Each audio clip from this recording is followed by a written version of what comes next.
Yeshayahu chapter 3.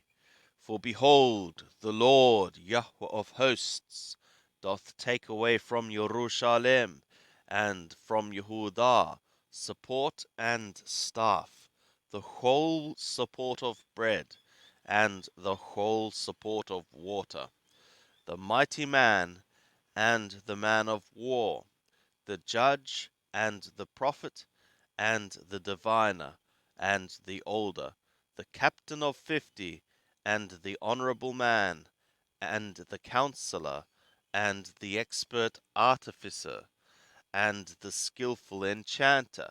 And I will give children to be their princes, and infants shall rule over them.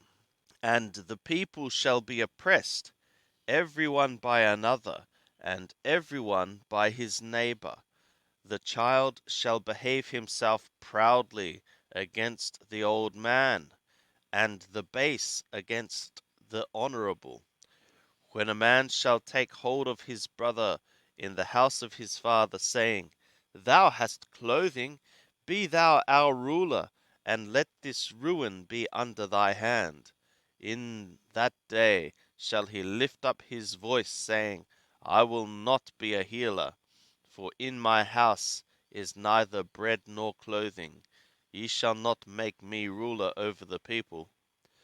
For Jerusalem is ruined, and Yehudah is fallen, because their tongue and their doings are against Yahweh, to provoke the eyes of his glory.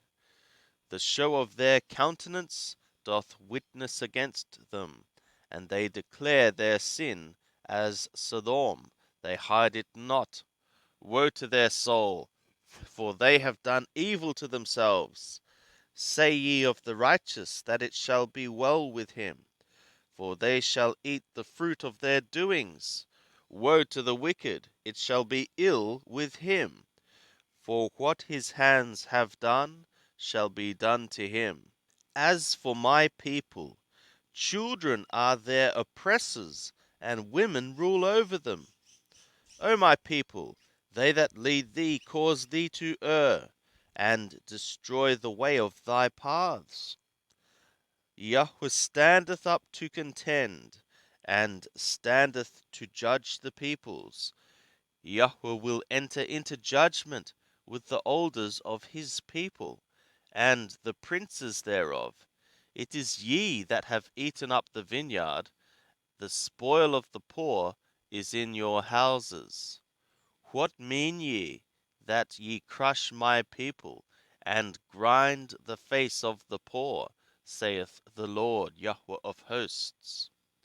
Moreover, Yahweh said, Because the daughters of Zion are haughty, and walk with outstretched necks and wanton eyes, walking and mincing as they go, and making a tinkling with their feet, therefore the Lord will smite with a scab the crown of the head of the daughters of Zion, and Yahweh will lay bare their secret parts.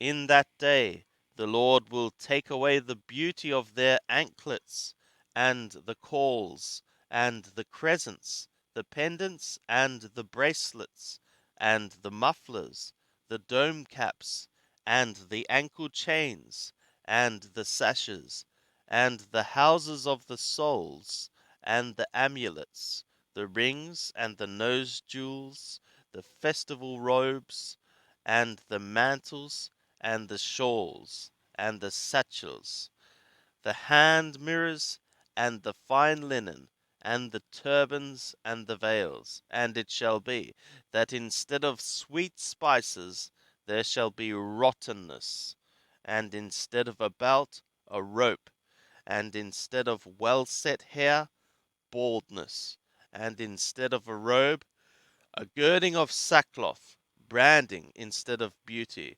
Thy men shall fall by the sword, and thy mighty in the war, and her gates shall lament and mourn, and she shall be desolate, and sit upon the ground. And 7 women shall take hold of one man in that day, saying, We will eat our own bread, and wear our own apparel. Only let us be called by thy name, take thou away our reproach.